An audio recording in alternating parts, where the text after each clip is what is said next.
Hello there, Kansas City. Stephen St. John here with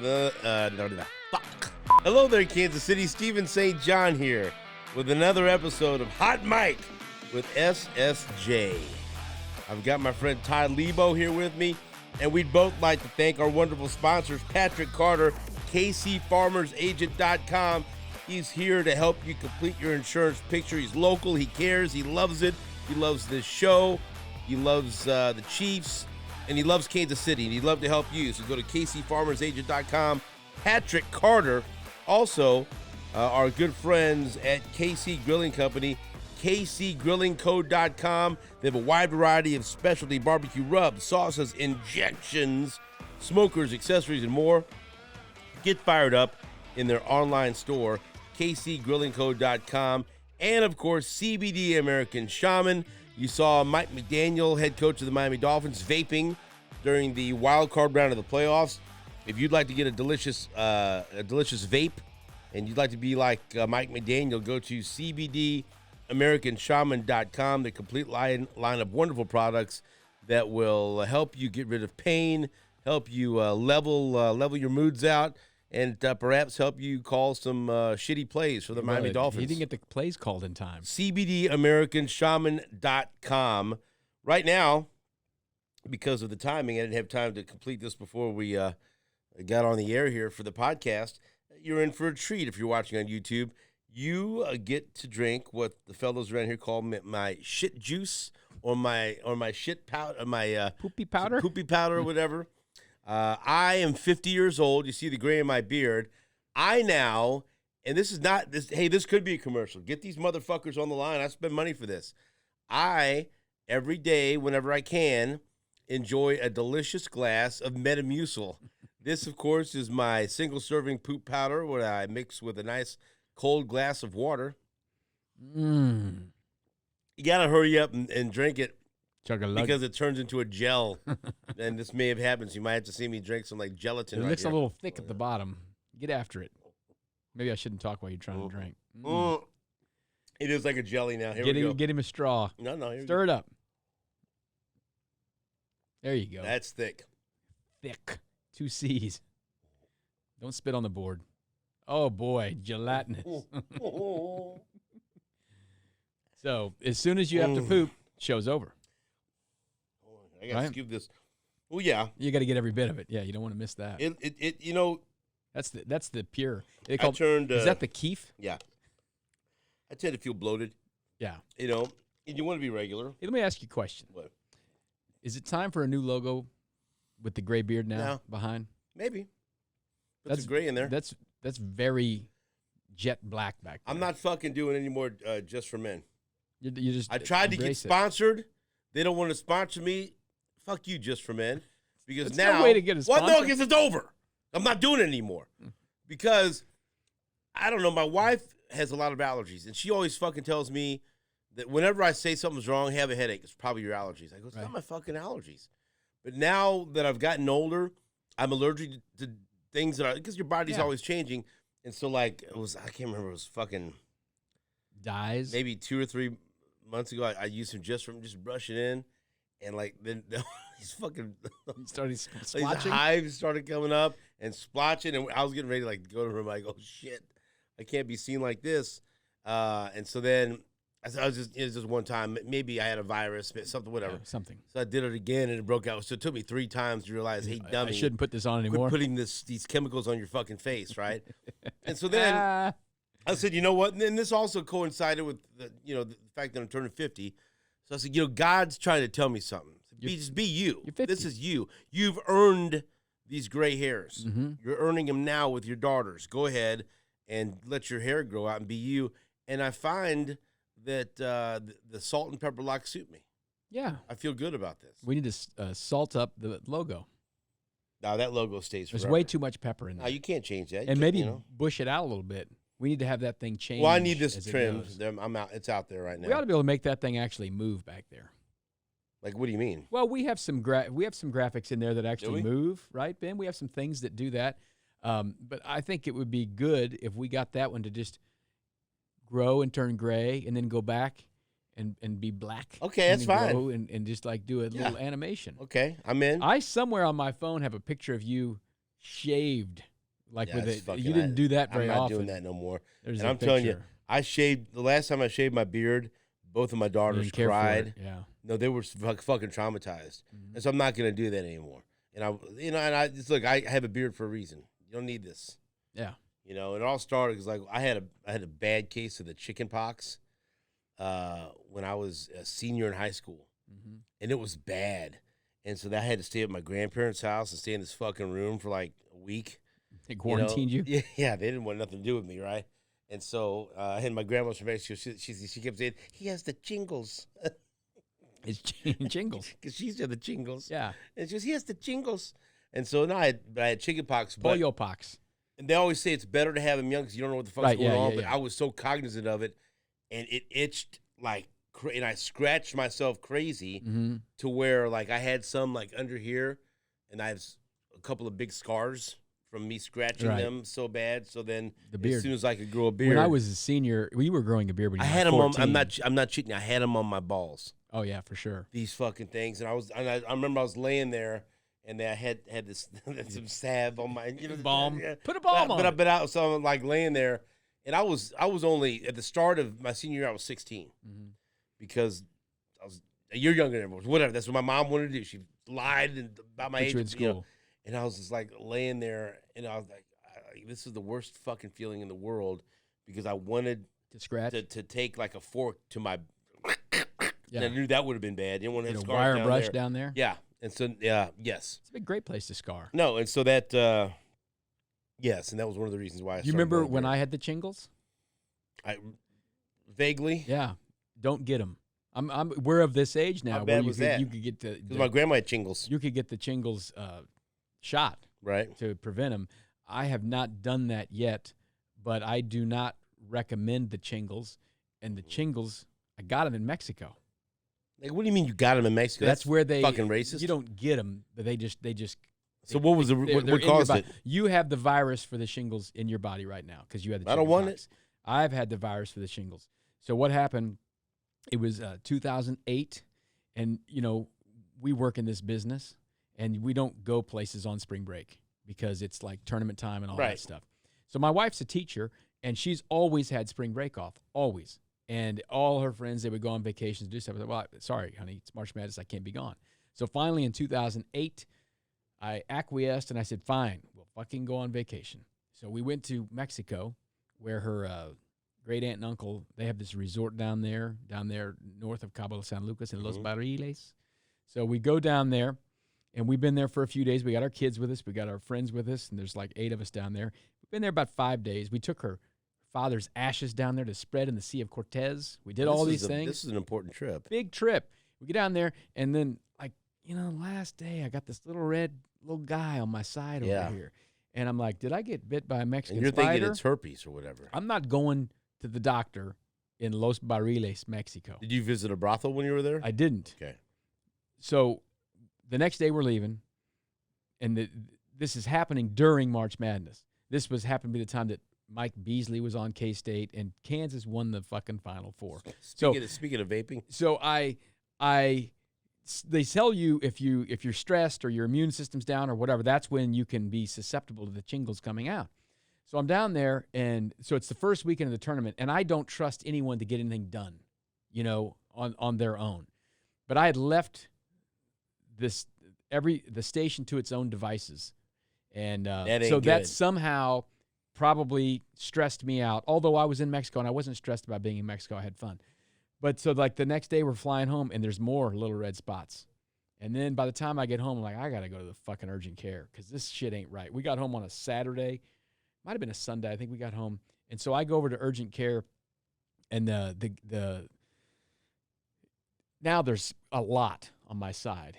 And the doctor at the urgent care, of course, he's like, oh, it's Leabo coming in. Hey, have you been? And I'm like, great. Now I got to, show this guy, these splotches. And I pull my shirt up, and he goes, oh, Leabo, you've got the shingles. And I'm like, okay, what's that? This is 2008. I didn't know what shingles were back then. And he says, well, we can give you some antibiotics, and that can maybe slow it down a little bit, but you've got it, and it's going to suck. So the way it works is one half of your body gets it. It won't go on the other half. It stops right in your fucking spine. Right. So, and I luckily had them on my torso, not on your head, because they can get in your eyes and shit. So it was fucking weird. It went right from above my business, spread all around right to the spine. That's fucking and it terrible. was awful. So like, you put your pants up right there on that line. So I went and got some huge shorts. And when I was home, I pulled them up here to my big ass shorts above my belly. Yeah. And then you couldn't make it feel better. It didn't itch. It just fucking hurt. Like a sunburn kind of. Like, how long did you have it? I mean, it took 10 days to go away. It was terrible. So of our age, maybe we should get the chingle shot. Yeah. I don't know. Don't get I got it. enough shit. All It right. wasn't fun. I didn't care for it. But I got them in Mexico. So something that we've had this ongoing discussion. There's two things that we talk about that this is a discussion that never ends because I feel like the number is infinite. We always seem to talk about how many different types of shows I've hosted for Union Broadcasting at either 1510 or Sports Radio 810 WHP. But the other one that's your favorite is you like me to try to remember how many different jobs that I've had. And when I was driving, one I found out about. I was driving around the other 2 months day, ago. and I thought of another one that you don't know about. Like which one did you just find out? I can't about? remember. It was a few months ago, and I was like, I didn't even know about this one. I got a new one. Uh-huh. I've totally forgot. I used to work at Mark Shale Men's Clothing on the Plaza. Did you really? Yeah. That was fancy clothes. It was very fancy. Yeah. What'd you do? It was very fancy. Did you give people's measurements, get up in that inseam? No, I worked down in the basement. In The like basement of Mark Shale? What were you doing down there? Organizing suits? Okay, look. This is kind of a. How old were you? College. Mm-hmm. This is kind of a. So you were at UMKC now? You're back from yes. from Mo West? You wouldn't drive from No, it was St. UMKC, Joe. and this is somewhat difficult to remember because it's all just kind of a. Didn't sound like you blur. were there long. Right. I was there for a month or two. I mean, that's a pretty long job That for is a you. long- That's yeah. pretty good. I Was it remember before or after the zoo when you killed the snake? that was before. I didn't kill a snake. I threw it. It lived. I applied to this job not thinking I was going to get it, and it was a guy was leaving, and he was like, "Fuck." I worked there for a month, 2 months. I really didn't know too much of what I was doing, Mm-hmm. but it was like he was like a one man, like receiving, and so they're down there. There's like the dock, and the clothes would come in, and you'd scan them in, Mm-hmm. and then sort them whatever, and then they come up and then they put them out on the floor, right? So I think I was in charge of like scanning them in and making sure everything was scanned inventory, right? Yeah. And making sure everything was ready for them to go up. And there two ladies were my bosses, and they were both so nice, and I really enjoyed being there around the upper crust. Yeah. But at that stage of my life, I didn't like working, and I didn't like being told what to do. I didn't like tasks. You had a long stretch there. I just kind of wanted to hang out, you didn't get told. You probably had 3 or 4 or 5 years there where you just don't tell me what to do. Yeah. I don't care that go you're my through that boss. a lot too. I don't like. There's a precious few people that can tell me what to do. I don't like to be told what to do. That's a big thing with me. And so, and I even I had a discount. It was like I don't know. It was pretty good. Like Don't tell me you took an extra 37% discount. discount. Well, Oh boy. it's but no. Something made me mad. Somebody made me like one of the These fuckers upstairs. one of the guys upstairs Yeah. got pissy with me. Mm-hmm. Because something about I wasn't supposed to walk through to go down. There was a They don't want door. you up there. You're the help. There's some kind of talk like You go if in the he's going back to represent door. us, he has to dress in Mark Shale, something like that. Yeah. I'm like, okay, motherfucker. And so, and then I got mad, and I just said, I'm going to quit. I said, but before I quit, I'm going to not scan a few things, and then they're just going to go right over here, You're gonna steal. and I'm going to steal. Yeah. I'm going to take. and I did. And it was like a long sleeve. The Cosby sweater. Long sleeve polo, like 3 button, and some dress shorts and a belt. So you. Shit that I never would But fucking did you wear. did you actually quit and just take these things, or what did you do? I quit. I took those things and then I quit Mm-hmm. and just stopped showing up. You 'Cause I did, got- but you didn't tell them you quit. You just stopped showing up. Oh, How many jobs have you just stopped showing up for? a lot of them. I mean, I was a fuck up. There's no doubt about that. No, but usually, but like there was a good, like I would get walked off the premises, like a Blue Cross Blue Shield. I got walked off the premises by security. Did you have a little box? They walked. I didn't really have shit, but like Been there long enough. Yeah, if I was at Blue Cross, I went through fucking training to be, customer service and stuff like that, and so then. That was the majority of my time there. Was the training. Right. But The then, actual but it was a long work- time. But then I get on the floor. Headset. Yeah. And Phone rings. I got into it with a couple of customers, and I didn't like the way they were talking. Because to me. they wanted to tell you what to do. Look this Right. up for me. And And, so- you're like, don't tell me what to do. And so they were listening of course. one time when I kind of got into it. What'd you say? Check the That tape. doesn't matter what I say. Did you cuss talk at someone? Yeah, I did. Because they were blaming me for something that wasn't covered. And I'm like, it's not my fucking fault. Get better insurance. Fuck, something. I didn't, talk to your employee. Did you get walked off the premises at Gateway Computers too? Yes, I did for a different reason. Oh, no, because then I started at Gateway Computers. I started in sales. And that would have been 1996 or 7. I just got done fighting, decided I'm not going to fight anymore. And so I'm working there. You're 20. And they put me 3 years old, 23, 24, 24, yeah. and they put me in sales. And I just graduated, so I got this fucking degree. What am I gonna do with the English degree here? And so I was there, and I started in sales. It was okay, but I wasn't meeting my quota, right? And so they just don't want to fire you if you're not doing. That wasn't me, man. I was cold calling, trying to get people to buy a fucking computer on the phone. like on Gateway Seinfeld Computers, when you just call someone up, you want a yeah. computer? No. Yeah. Now there's something that they would call in and call into me Oh, because it's they easy, want yeah, one. yeah. That's an easy fucking sale. Yeah. But then if I'm trying to call, be like, oh, here's some leads. You're I go, what's the irritating lead? people Like when how? they call you. Yeah. How Are these the Glengarry leads? Like I remember. I was selling a computer to a man in Hawaii, Mm-hmm. and I had him almost sold, but then I went to lunch, and apparently he called back when I was gone and fucking bought it from somebody else, and that got me sideways with somebody. That's fucked up. I started this thing. You can't do that. But anyway, I wasn't reaching my quota. But so instead of just, kicking these people they've trained to the curb, okay, how about now you could be take tech calls, Mm-hmm. light tech, where people that are setting up their computers. Is they your can computer call- plugged in? Yeah. And like Hard reset. like one time who the fuck is going on here? Drake needed the remote. Behind me. People come up behind me in this fucking podcast. And so I remember one time this lady called in and said, I'm very unhappy with this computer. And I'm like, what's wrong with your computer? Please, walk You walk got me the through this. What's steps wrong here, with this, right? right? And I got my chart too. And she says, my cup holder is broken. And I'm looking and thinking, this fucking computer don't have no cup holder. And it was where you put your fucking CD, and there was, you hit that button and it pops out with the little circle put a in there. cup and She was putting her fucking coffee and staying in the bowl. That's And not of course, covered. I'm laughing my ass off. I go, lady, that's not a cup holder. That's your. That's That's where your. you put the fucking CD. I didn't say, CD-ROM. but I thought it was funny. Yes. She didn't think it was funny. Why are you laughing? But at that me? was funnier than shit, Yes. right? Because I'm thinking about her pushing that button, and I'm thinking about her getting that computer. Oh, look at this! You push this out, then I got a little for my coffee. I go, that's not a cup holder. And so then I would get very frustrated. I don't know if if this makes sense to you, but I'm not a guy you want dealing with a customer. You don't want me on the front lines. I get that. Because then people are calling and bitching at me like I'm the one You didn't that build gave this you a fucking bad thing. computer or whatever else. And so once again, they were listening. They were listening to me. It's a recorded line. Yeah. And so like my supervisor was listening to me.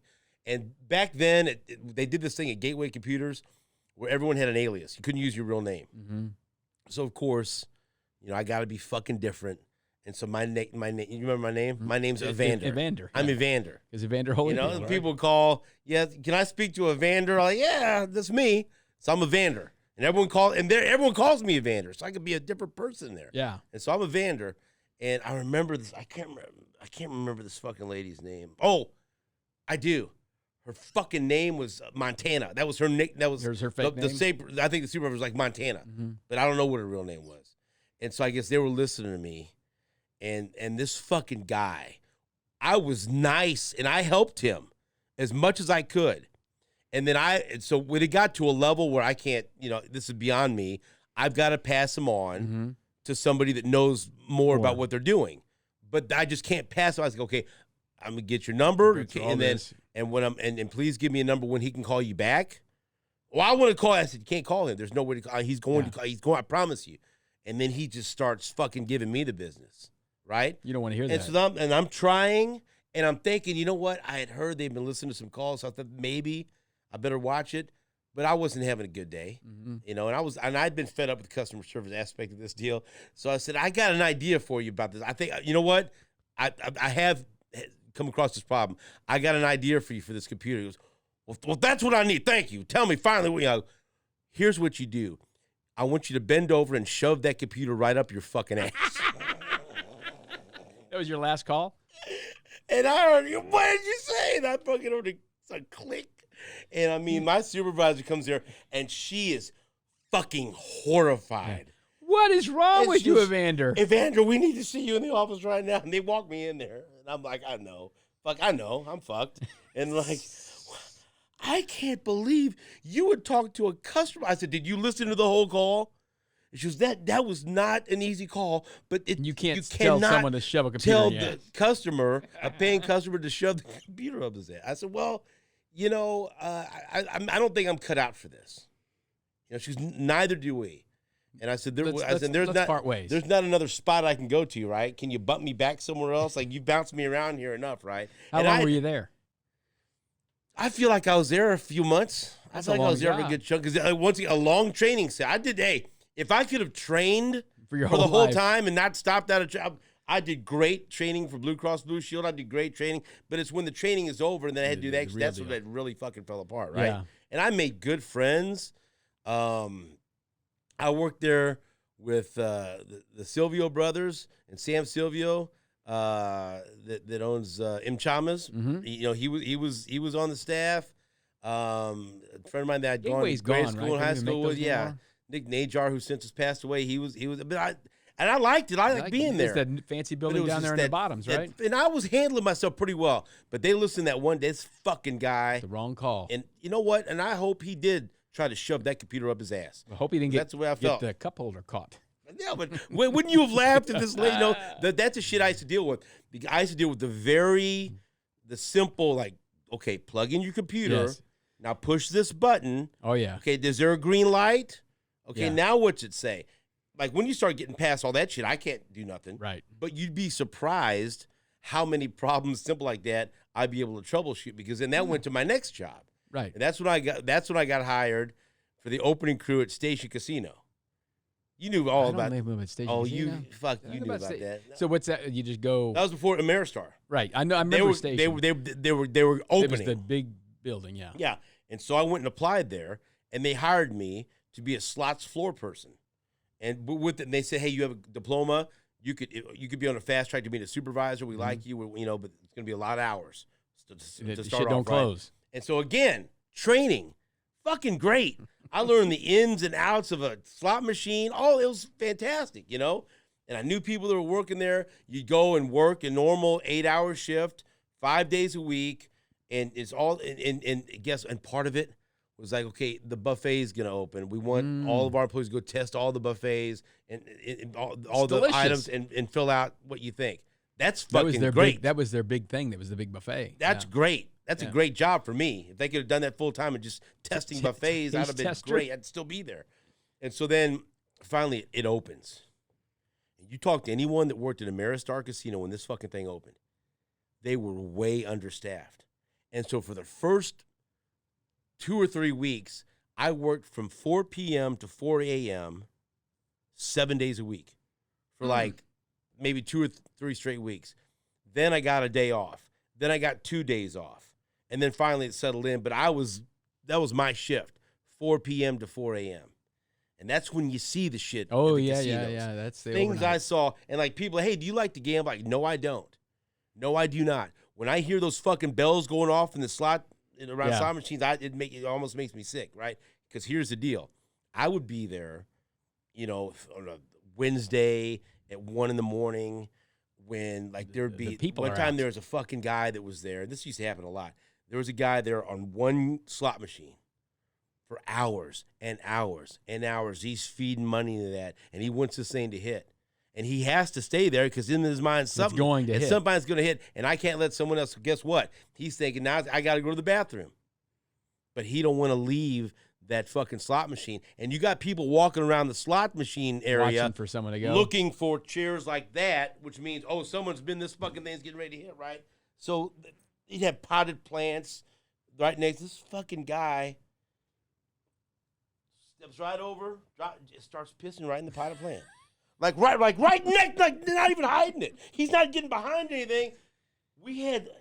And of course, then the eye in the sky radios me. So you got you have a guy urinating next to the slot bank, whatever. And then I got to fucking go over there and say, hey, you got to go. You just pissed right next to this fucking slot machine. And then if he wouldn't, then I get security or whatever else. We had a fucking lady, and I'm not shitting you, and she was shitting you. Same thing. Shit in a pot. After hours, she turns, lifts up her and just starts shitting right there. Did you have paper on the plants to wipe with? Or no. Did you use a leaf? I didn't look that far. All I know is it happened, and you go over, then you know it happened, right? I saw two older ladies get into a fucking cane fight over a slot machine, all kinds of shit. And you would see some of the same people come in. Oh, yeah. With they just got paid their paycheck, and they're gonna walk out here in a couple hours, and they're gonna be hurting. Yeah. And so I worked, but there was when it opened up, a very exciting job. It always kept I'm a slots floor person, right? I would the change people that would with the carts where you get money. I would count them in and count them out, 18 grand or whatever else. You never tried to steal anything? No, the fuck no. I'm not doing that. I'm not getting on that in the fucking black book. No. And so, count them in and count them out. And so then when you go to count them out, you have to count them out and it has to match. Mm-hmm. And if they're under or whatever, then you got to fucking report them and write them up or whatever else, and you fight with them. And because sometimes there would be people trying to pocket some money, right? And so you count them in, count them out.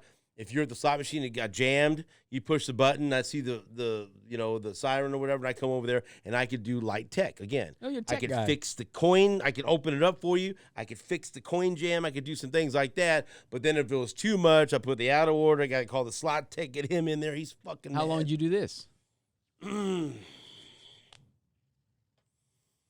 want to say, because I made some good friends. I met a guy that I hung out with. It was a really good friend of mine, Tony Horseman, and he was a fucking big bodybuilder. Was this after Gateway and all this? Yeah, so this was when Richie was a baby. Mm-hmm. So this would have been 97. Yeah. I bet They'd been open for, by then, they had been open long enough. There was never a fee to go into the station. It was free, right? Yeah, I got.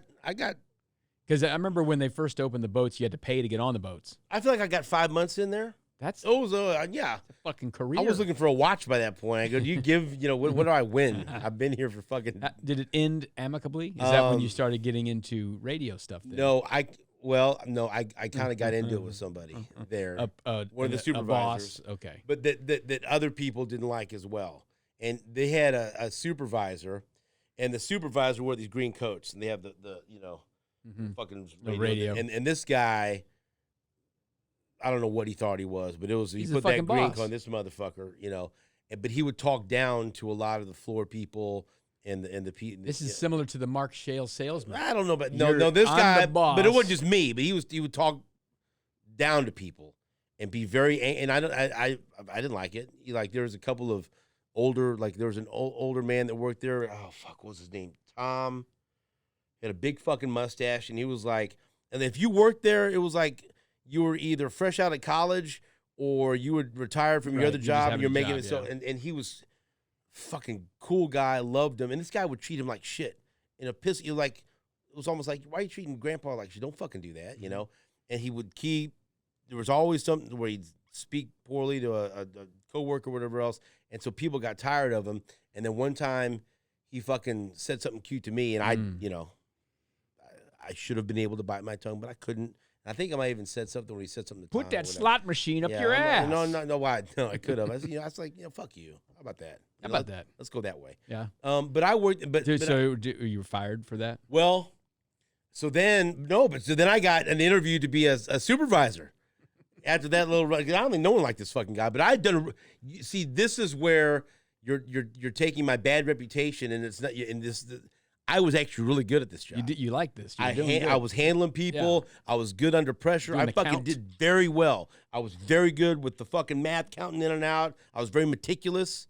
You know, my counts were always right. So and I liked it, but I didn't want to do that anymore. Right. I want to be a supervisor. And so I interviewed to be a supervisor, and they said, you know what, but there's just a few people that are ahead of you that have experience from previously. A lot of people came down from Iowa and some other casinos that already, if you had more casino experience, we'd love it. We'd love it, but we're not going to promote you this round. But if you hang with us another year, and keep in the same trajectory, you'll get supervisor next year. Another year. Now, to most people in the world, that's good. Yeah. Oh, another year, and I'll be one of the supervisors. You're like, fuck this. To me, I'm like, you fucking disrespect me like this. Fuck this. I'm better than this guy. This guy's a jack off. And so I got mad and says, well, I'm not. I'm done. In the interview? Well, no, I got mad. Well, and in my mind, but then I said, I'm done with this. Fuck this. And so, and I didn't like working till 4 a.m. anymore. I wanted days, and so. Because fuck, I'd come home, and then and Susan would be asleep. She had to go to work, like at 7 or 8, and then I got a baby. I had the baby, and I used to have to feed, suckle the baby would suckle from my teat. No, Richie, I'm sorry, it was a bottle, and so I got mad and I stormed out of there, and then I told a couple people I'm fucking quitting. I'm not doing this for another year. If they told me even like next month I'm not doing this for another year. Can't do it. Can't do it. I remember there was a main supervisor named Les, and he pulls me aside. I'm thinking, fuck, this guy, they're going to walk. I call this guy Jack off or whatever. But Les was cool. He pulls me aside and sits me down and says, hey, man, I want to talk to you a little bit. I'm like, what? But he was being cool. He goes, no, I just want to give you some advice. He says, you're really good at what you do, and we like you. And I know that you're mad that you're not getting promoted right now. And I know that you feel like there's some other people that are getting promoted that you think you're better than. Yeah. And I agree with you. But they're real big on experience. You just don't have enough casino experience. And I'm listening to them, but I'm too negative. I'm like, yeah, okay, yeah. Great, yeah, fuck you. Yeah, we got. And so then he says, and they tell some fucking long story. He was a skier about skiing, and I'm not even fucking listening. He goes, the moral of the story is don't leave unless you have something else set up. And I don't even know what the fuck is something about skiing or whatever. And I'm like, and I didn't have anything set up. He goes, I got something set up. He goes, well, you got a baby, and you're talented. Don't just don't do this because you're mad, and you're gonna regret this. And so he said all the right things, and I wish I would have thanked him. And it was sage advice. It was everything. But I was hothead Steven that was fucking mad. That was would leave the fucking thing and go do a bunch of creatine and all that shit and go fucking lift weights thinking I was still going to box and be fucking raged out of my mind and stuff. So fuck, everyone's trying to fuck me here. Fuck everyone. Everyone's against me. And so then I quit. And then there was the wrong move because then I went to Blue Cross Blue Shield and then hilarity ensued. And so, but I did pretty well. And I often think about like a lot of people. Aren't you happy that when our hiring process back in 1999 wasn't that detailed? Where we asked for former employers to call up and say, fuck no. I don't even know who I would have had fucking like be my reference. Like there's no one I would have felt comfortable with. But let me tell you something. There was a time early on when things weren't happening for me, and I almost had a couple like, you know what? Fuck this place too. Why I'm doing this dumb show at night. Fuck this, Fucking KC Cage match. Fuck this. That's exactly right. And they fucking, when they started $12.50 the game, they fucking, Brooks Melchior, they fucking got me on the phone, and I wasn't full time. All I wanted here, was to be hired full time. Yeah. Instead of being hired piece by piece. I was working for it. And so they hired me, they offered me a contract. Mm-hmm. And I'm supposed to go to Margaritas down on the boulevard to meet him and sign the contract, right? Brooks Melchior. And so then I went and had dinner with him, but he didn't have the contract yet, or I would have signed it. Right. He didn't have it ready. And I go, where's the contract? And I'm thinking, this guy's bullshitting me. He goes, no, you got to come to Human Resources tomorrow. And I'm thinking, oh, no, a drug test. No, I would have passed it. And then he goes, and you got to fill out this stuff, and then we'll sign the contract. I said, okay. And so I don't know if I ever told you this. And I go home, and I called Chad. And I said, hey, thank you for everything. Thank you for letting me host these shows. Guys and stuff. This thing. But I got a kid, and I need benefits, and I need a salary, and I need security. And so they've offered me a gig at I'm going to be a host at 12:50 The Game. 12:50 The Lame, we would call it. I said, I'm going to have my own locker. Yeah. And I'm going to get a chance to work with some jerk-off named Nate Bucati, so it's exciting. Yeah. I said, so thank you for everything, but I got to go. He goes, well, that's too bad, and everything else. And I guess he thought I'd already signed the contract. And he goes, so when do you start? I said, well, I got to go sign my contract tomorrow. And he goes, well, hold on now. And Chad goes, you haven't signed the contract yet? I said, nope. He goes, why don't you stop by the station on your way there before? Right. And so I did. And I'll never forget it. I sat down with Chad, and before Chad could even say anything, Kevin walks in, and he goes, what do we got to do to get this thing done right now? Let's get her done. Let's get it signed. I go, this is what this is. And I said what they're offering me, and we talked about it. Fucking 45 minutes, I'm signing my contract. Then you call Brooks? I'm telling Brooks, I said, hey, I'm not going to make it today. What do you mean? I said, I just signed a contract with Union Broadcasting. God damn it. Let me tell you something. The fucking rest is history, motherfucker. Look at you back there. Look. Hey! You look like Lovey Smith. What the fuck do I look like back there? Is that what I look like in real life? No. Holy shit, that was scary as fuck. I don't like that. I don't even know if this was the episode of maybe part of my past. This is about a quarter, an eighth of your jobs. We were going to talk about, and then I thought it was Bad Mojo. This fucking guy, by the way, Kansas City, where I see, he wanted to talk about, let's talk about all the playoff losses in the past for the Chiefs. I didn't say that. I wanted to talk about playoff stories when we were kids. Playoffs. Yeah, what are those? Losses. No, I'm talking about the win. If he says playoff stories from the past, me crying and punching that window. What about the Raiders game? Todd Marinovich. Oh, that was great. You sat there alone. Yeah. I was home for Christmas break from college, and Lance and I went to that game. It was cold, and I remember standing in line forever, and I had to pee so freaking bad. I almost had to pee in a plant like a lady at the casino. And then that was maybe just one of the worst awful games ever, but the Chiefs won. It was great. Remember who the touchdown was to? And they threw one touchdown. It was field goals and a touchdown. This is 1990. This was before. This would have been 91. 91. Special teams ace. Lake Dawson wasn't here sounds yet. like a name you just make up. Very easy name. Fred Jones? Fred Jones. Fred Jones. Fred Jones, baby. Fred Jones. Well, remember that one? Yeah. Yeah. That was good. You're back with your just for men now. You're good. Well, that's it. You know what? Whatever this podcast was, a little bit more about my background. You know what? Next time we're going to turn the tables, I want to hear more about your fucking stories. Whatever. And doing shit. I got stories. I did customer service for a while. We've also got some other stuff coming. I got some guests playing. My dad's going to come back on. And let's get some job stories from him. He's got them. He's done some weird shit. Oh, I'm sure. He used to work at the downtown airport. Oh, yeah? Did you know that? Oh, shit. We tell us because when Elvis was down there, they called us down there, and we were down there when Elvis took off in the Lisa Marie. Supposedly Elvis saw me and, wave. Look at him, little baby. I've been told he waved at me. I've been told he touched my head. I've been told I was held up like Lion King to Elvis. I've been told my mom's not alive to verify, but something happened with me as a baby and Elvis down at the fucking downtown airport. My dad had some jobs too. He'd go put in fucking pipelines in Wyoming. Making a man. He said he's up there making a man's wage. Let's get him on here. That's Todd Leabo. I'm Steven St. John. That's been a really weird episode of Hot Mic with SSJ. The Metamucil working. It's time to go, baby. And the Metamucil is going right through me right now. So until next week, the microphone is off.